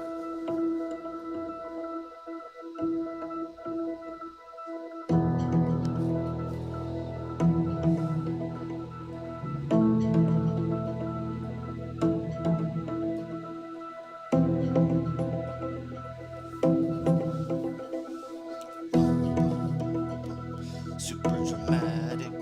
With Trump down, can you turn it down? With Trump down in the polls, there is incentive for Moscow to pull out the stops and do anything possible. The New York Post published what it claimed were emails obtained from the Hunter Biden's laptop. However, many news outlets could not verify the legitimacy of the Post report. President Donald Trump has used Hunter Biden's work on the board of Burisma to politically attack Joe Biden. Yeah. His work? His work. His work. People sit on boards. Hey, People come sit on on. boards. He's doing work. So that was from the Huffington Post, and that was put out literally as a news segment. That's not a news segment. Well, I'm surprised that HuffPo would end up being crab.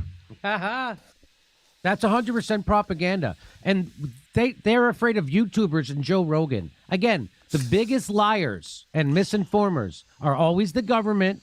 The next is the corporate media. That's who the liars are. And then Putin. Yep. Oh. Be more afraid. Oh, what the hell? Thought I had it all set up. Sorry. So this is from the Third Party Summit, Day 2 from the Revolutionary Blackout Network. They had a great day today. I listened to some while I had a cooking stream earlier. If you happen to check that out, you can hear that in the background while I'm cooking. Some great information there, but the end of the day was Howie Hawkins, Green Party presidential candidate from last election, possibility of being a Green Party candidate again. Cheers to the joiners. So I want to check out his interview with Nick Cruz from the Revolutionary Blackout Network and their conversation. Presidential election, but as a third-party candidate. So since this is the third-party summit, we want to make the argument for or against, but I would love to hear your argument. Why has that been your main focus, like challenging the two-party duopoly from the outside, and why do you think it's so important to build a third party? I would love your thoughts, Howie. Well, I came to this conclusion as a teenager in the 1960s. And as we're headed toward the 1968 election, the Democrats and the Republicans are dragging their feet on civil rights. They're losing the war on poverty in the U.S. war in Vietnam. And I'm asking, where's my party? Where's the party that really does stand for civil rights and against poverty and for peace? So the Peace and Freedom Party was organized in 1967-68. I'm 14 going on 15. I couldn't do much about it, but they got on the ballot by registering a certain number of people in the party. So I'm pestering, coaches, community center people, adults to register in this party so they could vote against the war and for civil rights and a real anti-poverty program. And then after that, the Peace and Freedom Party and other state level parties formed a federation called the People's Party, 1972 and 1976. They ran Dr. Benjamin Spock, who was the baby doctor for my generation. Everybody knew who he was. And Julius Hobson, who had formed the Statehood Party in D.C. And that was one of the affiliates of the People's Party. And that kind of broke apart in the mid-70s. So then the next round was the Citizens Party, where we ran Barry Commoner, the nation's foremost environmental scientist at that time, along with LaDonna Harris, who was a Comanche Indian who happened to be the husband of a former senator, Fred Harris. And I watched this earlier. I forgot to give it a thumbs up. That kind of fell apart in '84. In fact, we had our first Green Party organizing meeting in the same city as the last convention of the Citizens Sample from. They were down the road. Always subscribe. I went over to there new Saturday people. night to see what they were doing. It was just coincidence. Anybody that you guys have ever given me, I subscribe to. So anyway, the Green Party stuff. stuck. So. And there've been, 4 or 5 Thanks for all serious attempts to form a third party on the left. Like I always try to say, since 1984. 85% of people watch this later. Ran out of gas. Thanks for or folded checking up it their out. Tents. Or one of them Throw went in the into the comments Democratic Party effectively. new people Working for me to Family check Party. out. So all the reasons I had in the 60s, we got a new nuclear arms race. And these are the themes I ran on, proactive peace policies, including disarmament initiatives. Second thing was economic Bill of Rights. That's what was first broached on the March on Washington in 1963 for jobs and freedom, and was part of the Poor People's Campaign. They were demanding an economic Bill of Rights, and that's what we're still campaigning for. The Democrats don't have one. The Republicans don't have one. Speed this up. And then the third thing was an equal socialist Green New Deal. And this addresses the climate crisis. And I was the first candidate in this country to run on a Green New Deal in 2010, running for governor of New York. And it became the signature issue of the Green Party in the 2010s. You know, Jill Stein made a Green New Deal for America, the theme of her campaigns in 2012 and 2016. And it was popular. In fact, it got picked up by some progressive Democrats. Unfortunately, as usually they radically watered it down. Mm-hmm. You know, they dropped the ban on fracking, the new fossil fuel infrastructure, which is the frontline demand of the climate movement. They dropped the phase out of nuclear power. In fact, you know, people like AOC say, yeah, I'm for nuclear power. It's carbon free, which is, you know, once they're built, yeah, a little bit. They're backed up by diesel generators, as we've seen in Ukraine recently. But the worst problem is all the money they spend trying to build them, and they're not very successful in building them. They usually get cost overruns and construction delays. All that money could be put into wind and solar and heat pumps and other renewable energy sources. So they dropped that. They dropped the deep cuts in military spending to help pay for a Green New Deal. And they extended the deadline from 2030 for zero emissions to 2050. And they didn't say zero emissions. They said net zero emissions. Oh, which is coming from the fossil fuel industry, because they say, yeah, we can keep burning these fossil fuels. We'll just capture the carbon and put it underground. And they've tried to do that. There've been government money for that, and they pocketed the money, and the plants don't work. I mean, it's ridiculous. So, on the other hand, this is what third parties do. They bring issues to the fore that the major parties are neglected. And that's been the tradition since the Liberty Party said, we got to get rid of slavery, when the Whigs and the Democrats didn't want to talk about it. And you can go through the whole history of the farmer labor populist parties in the late 19th century, the Socialist Party and the progressive parties in the local labor parties of the early part of the 20th century, right down to, at least the Greens got the Green New Deal talking about. So that's why we run. We make a difference even if we don't enter office, because we move the debate. Yes. And we leverage the whole political system toward us, because, you know, in most of these issues, a Green New Deal, Medicare for all, tax to rich, you know, people can go out and protest and demonstrate and lobby and make phone calls and show up at the public hearings all they want. But the Democrats ain't going to take you seriously if you don't compete for their votes. And then they got to deal with the issue. Otherwise, they can say, yeah, we're with you, and then they're not really. So that's why it's so important for us to challenge them from the left.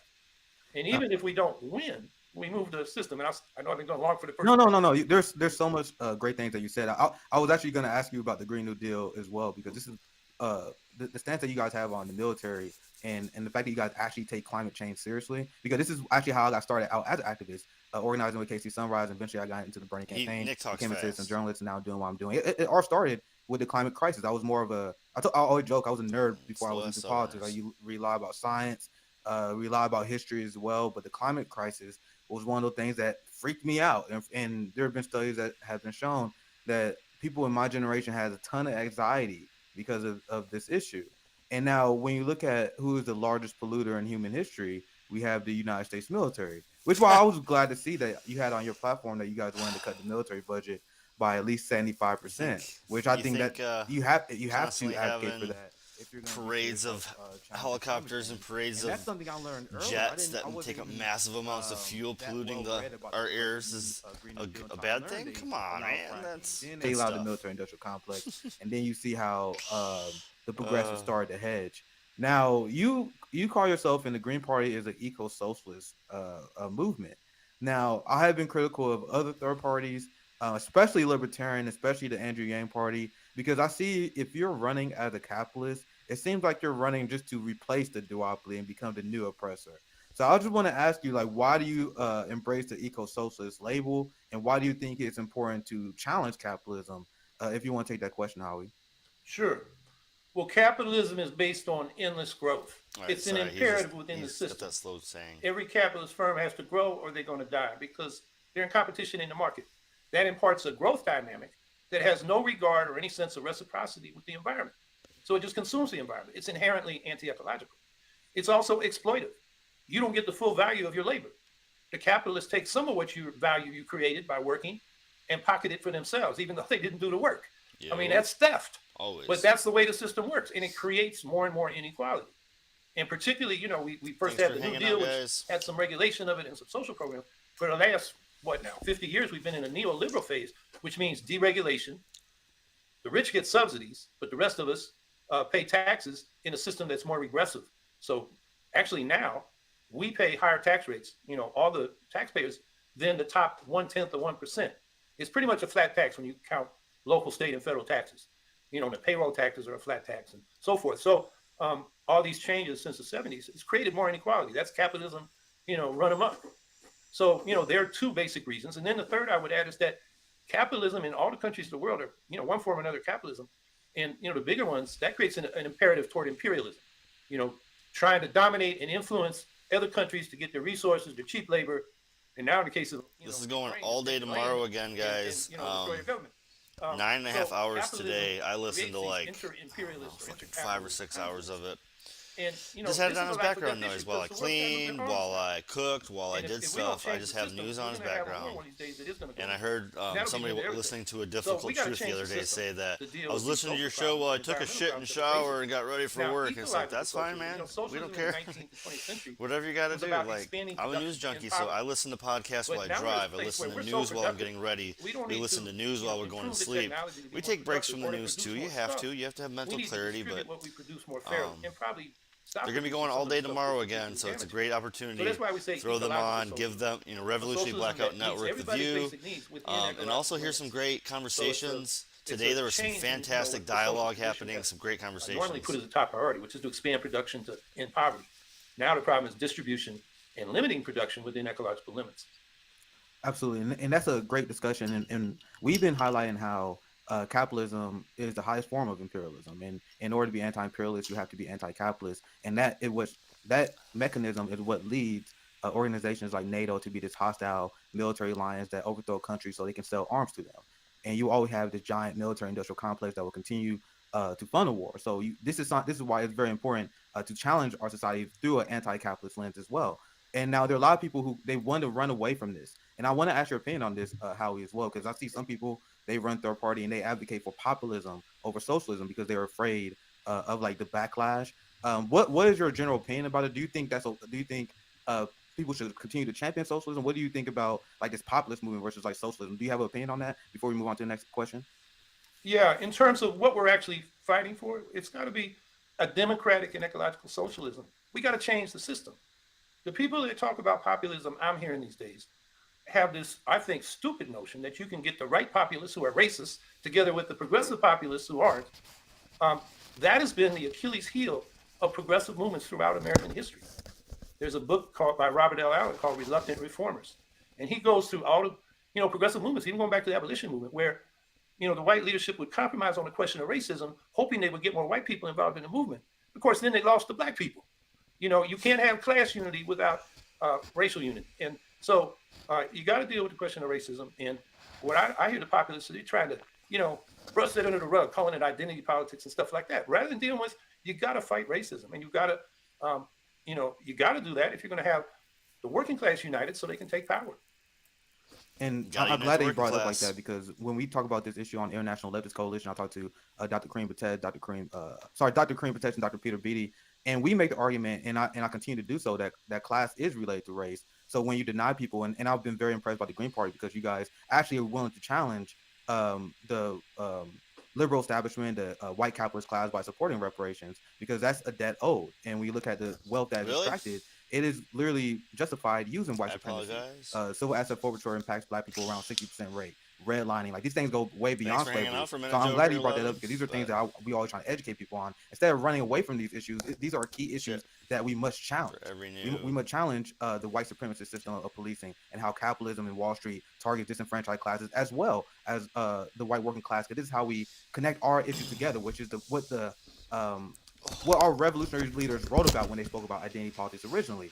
And now this powerful concept was hijacked by the liberal class, because they see how if I'm a black man, I can connect my issues to an indigenous person. And I can say, yo, we both being exploited by capitalism. We both being exploited by the military-industrial complex. So I seen the liberal class kind of hijack this very positive solidarity term that existed for a very long time and use it for the first time. But that's a whole nother subject, because I see, and now I'm gonna shift gears slightly, and I'm gonna ask you this question, because I see the Democratic Party as the most effective evil, and there are a lot of people who get it twisted, not because Republicans don't want to be more evil than the Democratic Party. It's just I truly believe, looking at the Clinton era, looking at what Joe Biden accomplished now, where he's actually getting away with more state violence than Donald Trump, I see them as the more effective evil. So it really disheartens me. I think we're all trying to work towards the lesser two evils, which